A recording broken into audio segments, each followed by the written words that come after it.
All right, guys, so apparently we are going to be getting some really cool cards. One of my favorite decks in Yu-Gi-Oh, guys. You are going to be really excited to be able to hear about it. It's going to be Unchained. Now, Unchained is a really good deck when you get Shavara and Shayama, as well as Unchained Lord Soul Yama. But the best thing about Unchained, guys, is that this deck is cheap. It's ridiculously cheap. I love it. So there is one thing I want to talk to you guys about with Unchained, is that the first thing, that this is one of my favorite decks of all time. I love Fiend decks. I love destruction. And Unchained is pretty much built on that. Being able to destroy your own cards to be able to gain their effects. Let's start off with the very basics, and Unchained Aruha and Reikea.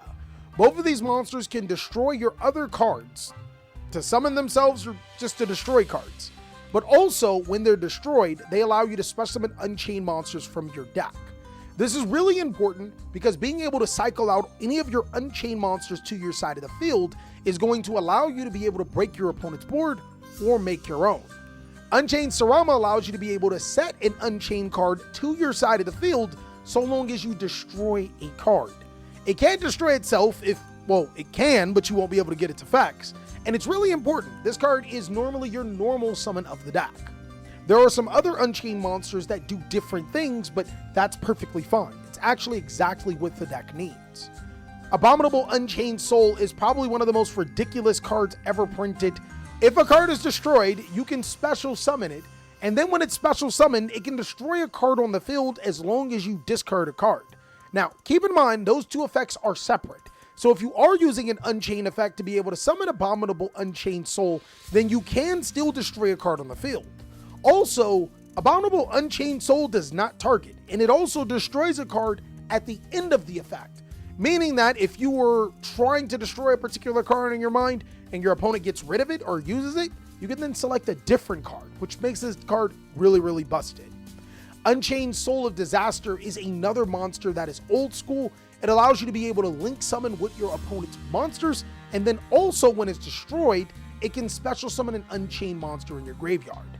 Now I have to say, the cool thing about the new Unchained support is that every single one of these cards is still important. You can play any of these Unchained monsters, and you should be playing most of these Unchained monsters at some capacity. For Sarama and Reikea, they're typically played at 1 each. Reikea can be bumped up. For Arua, it's typically played at 3. Now, Unchained Soul of Disaster, you can play 0 copies, but it has a great effect, so I'd recommend 1. And Abominable Unchained, this is a card that you will always play at just 1.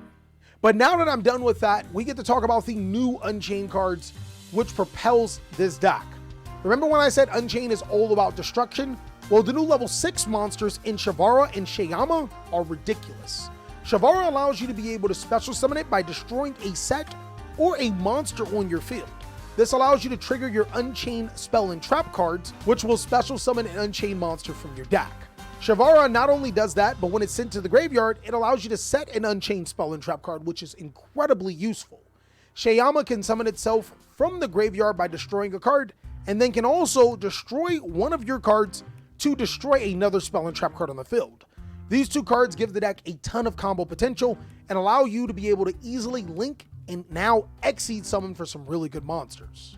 Now for Shavara and Shayama, you play as many Shavaras as you are allowed. If they let you play 3, you play 3 of them things. Trust me, it's good. Shayama, you play 1, unless Shavara's at 1 itself. If Shavara is limited, you could play a second Shayama, but you don't got to. Now, the next thing about this Unchained deck is that since you are destroying a lot of cards, you want your spell and trap cards to be able to do something really cool too. The good thing is that they do. Every Unchained spell or trap card has an effect that if it's set face down and destroyed, it can special summon an Unchained monster from your deck. The best part about it is that 3 of the 4 Unchained spell and trap cards can be searched with triple tactics thrust.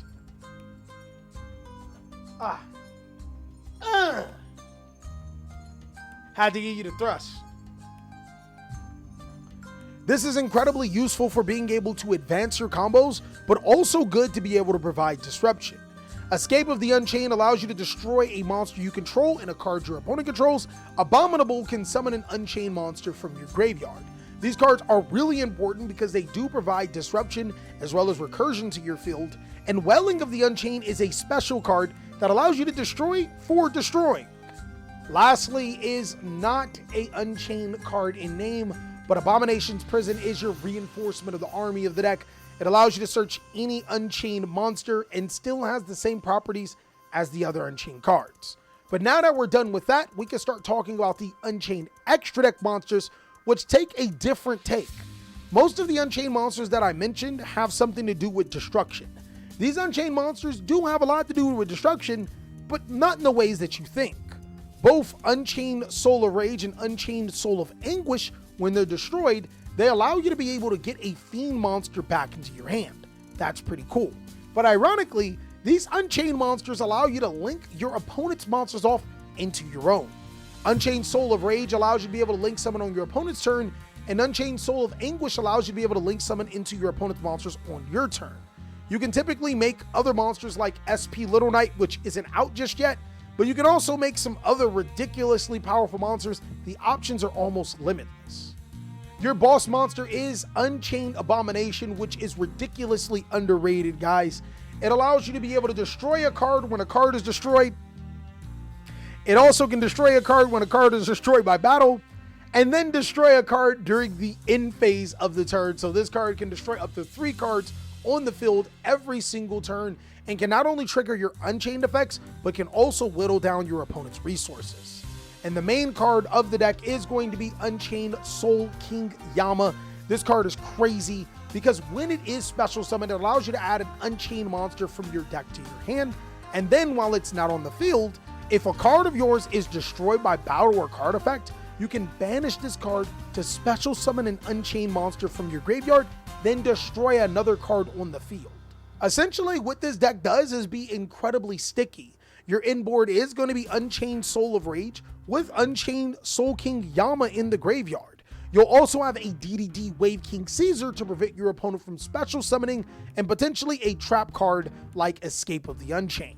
During your opponent's turn, you can use Escape of the Unchained to destroy your Unchained Soul of Rage to destroy their cards, and then trigger Yama to special summon back the Soul of Rage, destroy another card, then use the effect of Soul of Rage to link off their opponent's cards, all while using DDD Wave King Caesar to stop their special summons and get you trap cards because you sent Shavara to the graveyard. Overall, the Unchained deck is incredibly sticky. It's really powerful, and I imagine that it's going to be a strong contender in Master Duel. You can use cards like Tour Guide from the Underworld to be able to go full Unchained combo, or you can play a more pure deck, which is less reliant on normal summoning. I still don't think it will do much versus Snake Eyes. Oh, you know what? Unchained actually has a more favorable matchup against Snake Eyes in the TCG than what most people will give it credit. So it's going to be really interesting to see how Unchained in Master Duel without SP Little Knight does against the strategy. I'm excited. Let me know what you guys think. The deck can also be mixed with Labyrinth, so let me know what you guys think. It is a really powerful, really fun deck to play.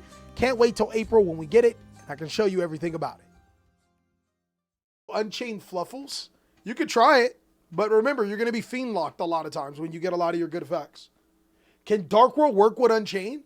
Dark World doesn't really work with anything not Dark World. That's just how Dark World works. It's like a deck that needs all of its cards to be able to function. Yeah, I would recommend playing Lab or pure Unchained like Berserker said. Those are the best ways to play Unchained because like the both engines, they literally play with each other. Or you could play Unchained. They're going to hate me for saying this. You could play Unchained Lab Resonator